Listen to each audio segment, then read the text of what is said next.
Finally, got my license back. So, sa mini vlog na to, ipapakita ko sa inyo ang step-by-step kung paano magtubos ng driver's license. Actually guys, nakuha lang to ng mga enforcer because nakapasok ako sa NLEX.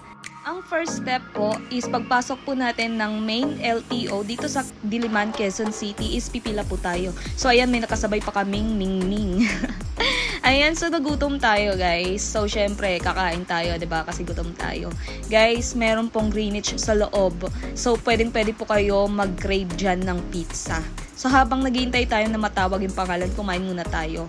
And guys, finally, tinawag na din ang ating name. So nakasama tayo sa mga pwede nang pumasok sa office para sikasuin yung ticket.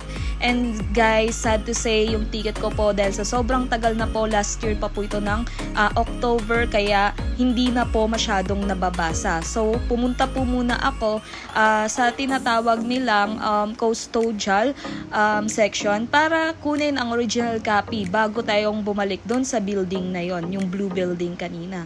So ayan, nakapasok na ako ulit sa blue building kanina na pinuntahan natin, pinakita ko.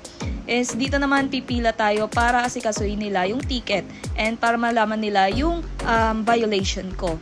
After ko magbayad sa office, syempre nakuha ko na yung license ko. And guys, take note na nagre-release na po ang LTO ng PVC card or parang yung ID niya. So, pumunta po ako dito sa office para pumila at kumuha ng PVC. And it's free, guys. No payment po. I'm so glad that I got my license back with no hassle. Kaya kuha na din kayo, guys.